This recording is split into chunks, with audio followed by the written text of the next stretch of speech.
Hello दोस्तों, स्वागत है मैथ विद पिंकेश पर। आज मैं आप लोगों के बीच फिर से 10 क्वेश्चन लेके उपस्थित हुआ हूं। चलिए दोस्तों, आज हम चलते हैं, कुछ जानते हैं इम्पोर्टेंट चीज़ जो एग्ज़ाम पॉइंट व्यू से बहुत इम्पोर्टेंट है। चलिए, सबसे पहला आपका क्वेश्चन है कि दिल्ली में मोटरों से कौन सा वायु प्रदूषक नहीं लिखता है। तो ये जो है हाइड्रोकार्बन होगा। क्या होगा? हाइड्रोकार्बन जो है नहीं लिखा जाता है। दोस्तों ध्यान रखिएगा। अब जान लीजिए कि हाइड्रोकार्बन होता है क्या। तो हाइड्रोकार्बन जो होता है हाइड्रोजन और कार्बन के एक यौगिक होता है, ठीक है। और इसका जो स्रोत होता है पेट्रोलियम है, कोयला है और प्राकृतिक गैस है, ठीक है। हाइड्रोकार्बन जो होता है इसी के अंतर्गत आप जानिएगा कि संतृप्त क्या होता है और संतृप्त क्या होता है। इसके अलावा फिर से जानिएगा इसी में कि अल्केन, अल्किन, अल्काइन के बारे में मैं अगले वीडियो में इसके बारे में जरूर वीडियो बनाऊंगा। दोस्तों सिर्फ सपोर्ट चाहिए। क्वेश्चन नंबर 2 कहता है कि विश्व का वह कौन सा नगर है जहां अधिकतम SO2 प्रदूषण है। तो देखिए, एक मिलान शहर है। तो मिलान शहर है जहां पे SO2 प्रदूषण सबसे ज़्यादा। देखिए, ये मिलान शहर है, देखने में बहुत अच्छा लग रहा है, लेकिन यहाँ SO2 सबसे अधिक है।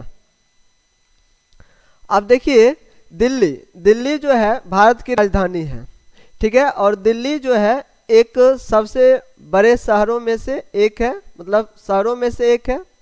और दिल्ली भारत की राजधानी है, ठीक है। और इसके बाद मुंबई में सबसे ज़्यादा आबादी है और मुंबई के बाद दूसरे स्थान पे दिल्ली है। मतलब ये कहें कि सबसे ज़्यादा आबादी वाला शहर कौन हुआ? तो मुंबई हुआ। और सेकेंड में कौन हुआ? तो दिल्ली हुआ, ठीक है, सॉरी। उसके बाद जानिए कि दिल्ली में ही कुतुब मीनार है।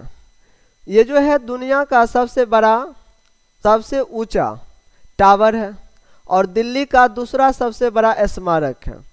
तो आपसे ऐसे पूछे कि सबसे ऊंचा टावर कौन है? तो कुतुब मीनार है, ठीक है। और दिल्ली का सबसे दूसरा स्मारक कौन है? तो ये हो जाएगा आपका कुतुब मीनार। अब देखिए, आपको दिखता होगा ये लाल किला है। लाल किला भी कहाँ है? तो दिल्ली में ही है। और दिल्ली, यही लाल किला पर भारत के प्रधानमंत्री ध्वज को फहराते हैं। और ये जो लाल किला है यमुना नदी के किनारे है। तो आपसे ऐसे भी प्रश्न पूछा जा सकता है कि लाल किला किस नदी के तट पर है? तो यमुना नदी के तट पर है दोस्तों।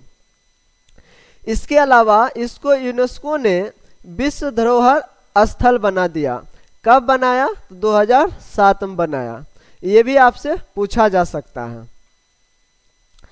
अगला क्वेश्चन है कि हाल ही में कौन सी सैटेलाइट ने ओजोन छिद्र की उपस्थिति दर्शाई है?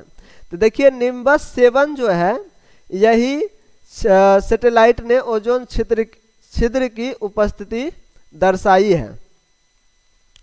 अब देखिए, निम्बस 7 को आप क्या है, एक मेट्रोलॉजिकल सैटेलाइट है, ठीक है। इसको जो लॉन्च किया गया था 24 अक्टूबर 1978 में, ठीक है, डेल्टा रॉकेट द्वारा, ठीक है। ये जो पड़ता है यूनाइटेड स्टेट के कैलिफोर्निया में, ठीक है। इतना आप ध्यान रखिएगा। यही है निम्बस 7। अगला क्वेश्चन है, हमारे वायुमंडल में कार्बन डाइऑक्साइड की मात्रा कितना है? बहुत इंपॉर्टेंट क्वेश्चन है।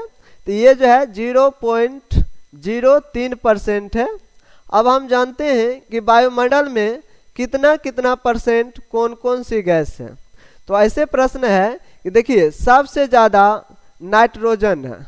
तो नाइट्रोजन जो है 78% है और ऑक्सीजन जो है 21% है और अदर जो गैस है 1% है।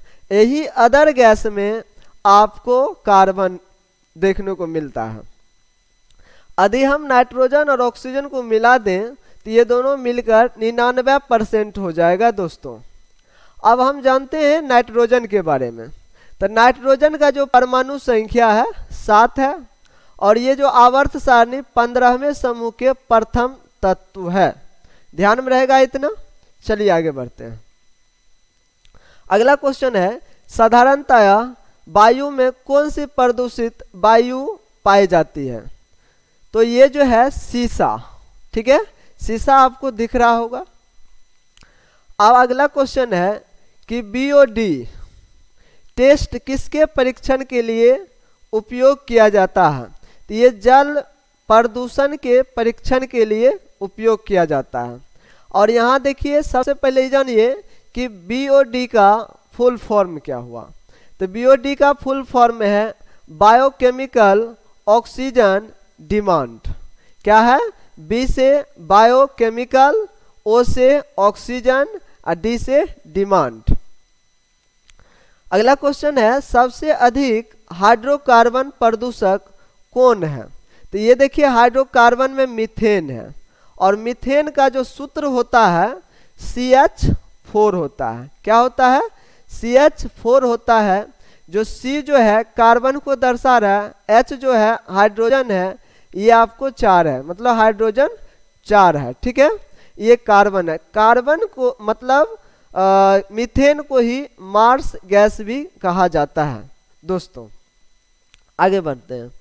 अगला है कि लेड से कौन सा प्रदूषण होता है? तो लेड से वायु प्रदूषण होता है। कौन सा प्रदूषण होता है? वायु प्रदूषण होता है।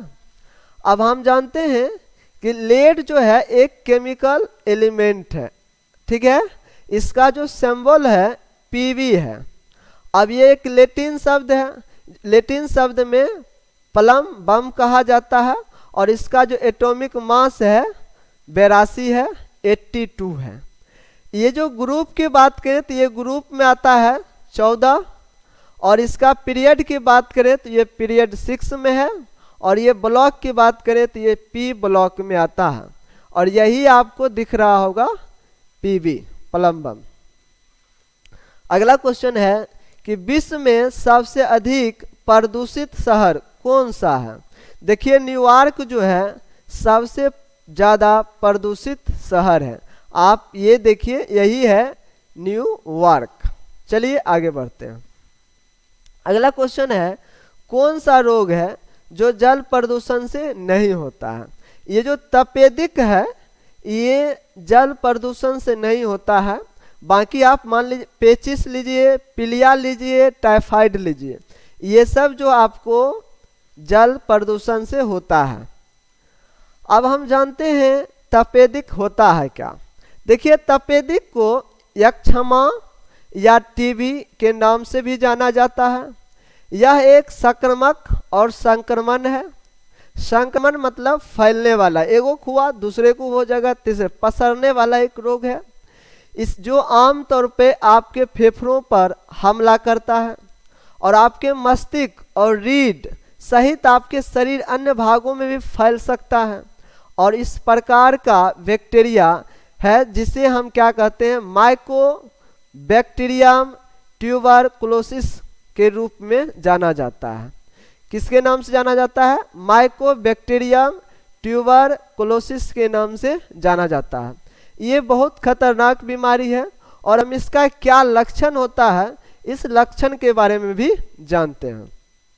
देखिए टीबी का लक्षण है, ये यदि आपको 3 सप्ताह तक खांसी है या आपको खांसी के साथ खून आ रहा है, ठीक है, या आपको छाती में दर्द हो रही है या हमेशा आपको थकान महसूस हो रहा है, ठंड का तो अभी समय है तो ठंड तो लगेगा ही लगेगा, बुखार है, बुखार आपको लग रहा है बार बार, रात में आपको पसीना आ रहा है और भूख भी धीरे धीरे कम, मतलब जो भूख लगता था वो कम होता है, मतलब खाना भी आपका कम हो रहा है और आपका वजन भी धीरे धीरे घट रहा हो, आप अपने आप को कमजोर महसूस कर रहे हो या आपको बार बार चक्कर आ रहा हो, तब आप समझ लीजिएगा आपको ट्यूबरकुलोसिस हो गया अर्थात टीबी हो गया।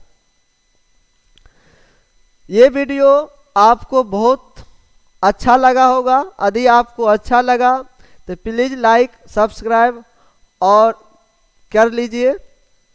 धन्यवाद, मिलते हैं अगले वीडियो में, तब तक के लिए खुश रहिए।